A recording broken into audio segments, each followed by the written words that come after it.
right? Every time I do a State of the City, your mayor does State of the City. And it's just a bunch of focus group, gobbledygook talking points, and a bunch of press releases. And you got maybe an hour tops, and if it's an hour, they always say it's way too long. But you can't get deep into anything. And as a policy guy, I'm passionate about the issue of domestic violence. I'm passionate about the issue of child care and foster care and after-school programs. I'm passionate about issues of taxi cab reform. I mean, seriously, one of my principal passions. And I really wanted to talk about all these things, but they said no one cares about that. They just care about education and environment and the economy. I said, well, I care about those too, but I'd love to get more granular. So I said, I came up with an idea. This is early days of YouTube. I said, I'm going to do my entire State of the Union or State of the City on YouTube. And here's the way I'm going to do it. I'm going to do 13 topics. And they're going to be about 10 to 30 minutes each. Huge mistake. See, you all get, I missed that. I'm sorry that headline was YouTube me bored, not me bored. Meaning everyone bored. So I started putting them out, a couple every day, and people didn't buy it. They weren't checking it out until it was done, and they added it all up. And I think it literally was 7-8 hours. Fidel Castro. So Fidel Castro, I had literally New York Times did cartoons, and it became the running joke, you know, the most long-winded politician in America. No one talked about any of the substance in it. It was a complete debacle. And it was an effort to try to use technology. We did these chat rooms too. I wanted people to watch 20 Minutes on Homelessness. Get deep into the issue of panhandling. And then we'd have these two-way conversations. And no one bothered to do it. Entire thing ridiculed. So now we just go back to the poll-tested focus group, 35-minute gobbledygook. And I just think that's unfortunate. But the point here is the bigger point.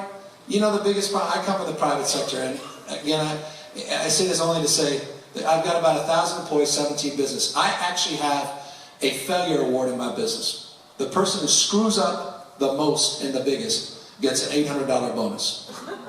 I've done this for years. Just briefly, I have a hotel up in Lake Tahoe. Huge mosquito problem in the summer. Old hotel built in 1959 for the delegates of the '60 Olympics. So no air conditioning. So I keep the hallway doors open just to create some circulation at night. I had one of those crazy night clerks. Most are crazy night clerks. You know, the folk you get in at 2 in the morning, you're like, who would possibly do this job if you wake them up, ding, ding, ding. So this guy decided on his own, he went out and he said, we got a bunch of ponds around the hotel. So he went out and he bought a bunch of catfish on his own. And he put the catfish in the ponds. He left about 5 in the morning, and my engineer, been with us 14 years, Ludo, never has called me once. Calls me at 6:30 in the morning, panicked. He's like, I don't know what, and I'm like, Ludo, what's going on? Couldn't get the words out. He says, I've never seen anything like this. I said, what?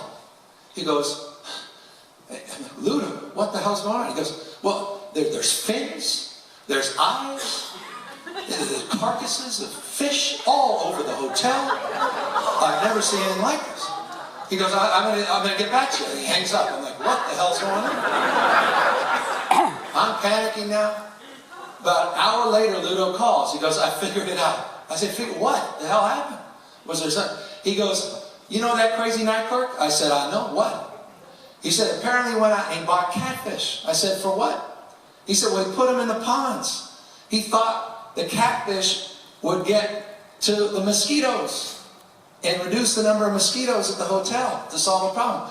But what happened was the raccoons got to the catfish. And they went crazy. They were delirious. Apparently they ran through the halls with the doors open in the hotel room, ripping around, and carcasses were everywhere, and they were so enthusiastic. We gotta fire the guy, Ludo said. I said, not a damn chance in the world. We gotta promote the guy. That's the best story in the world. And that's how our failure award was born.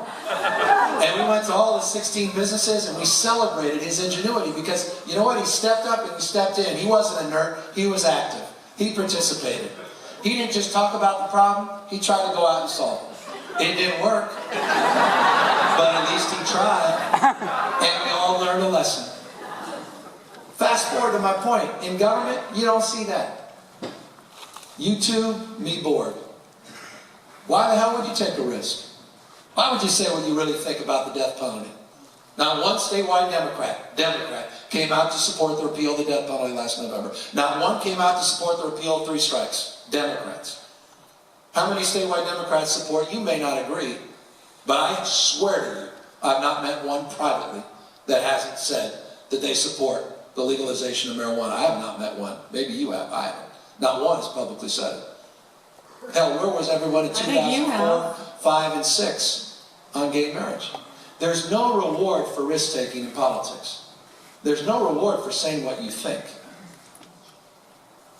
And that's a big problem that we all have.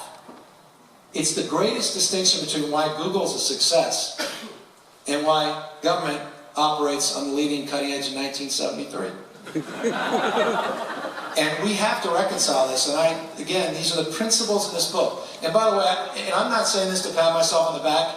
You know, it's clear I'm trying to get out of politics. I'm so past my sell-by date. It's unbelievable. I thought I'd be arrested and recalled. Literally, I was prepared to be arrested. I had a day bag in my office in case I got arrested in 2004. Schwarzenegger went on Meet the Press, and it's just crazy, you know, people in these riots, this is insane, this crazy man, and I was watching this going, maybe I'm missing something, but I literally got nervous there. And the fact that I survived that after breaking the law, I didn't have formal authority to do that. It sort of gave me ability to say, boy, maybe I can say what I think on the death penalty. It's not a deterrent. It's cost us $4 billion to execute 13 people. We could save $187 million this year alone if we repealed it and redirect it to prevention and victims' rights. I support taxing and legalizing because in a world where, get this is a fact. If you're an African-American child, black child, you're 10 times more likely to be arrested today in this country than your white counterpart that's more likely to use drugs themselves. I mean, you can't make this stuff up. So I came out and supported it. Came out and support 3 strikes for it. But you know what? None of those things are good for me politically. Every single one of them have consequences. Gay marriage did. Took 7 years before I was kicked out. I had a prime speaking slot at the Democratic Convention in Boston. I was in Newsweek did top 5 rising star Democrats. Life was good. But then gay marriage, and it's like, I'm sorry, we rescheduled. We're so sorry we can't accommodate your speech in Boston. We had candidates for office saying, we're sorry, thank you for doing the fundraiser, but we can't make it out to San Francisco after all. It's, so these things, and the irony is you reward bad behavior over and over and over again. And I just think, again, what actors say is you got to step up and step in. Stop being treated as subjects. Stop allowing us to do things to you. So what can people do, people who are sitting, we're going to take questions in just a minute. Read the book. We've got specific strategies. I'm not just complaining. We lay out ways of you. The solutions are in your hands. They really are. You have access to information that only was in the hands of government and big corporations just a few years ago. We're democratizing information. You want more choices, and I want more voices.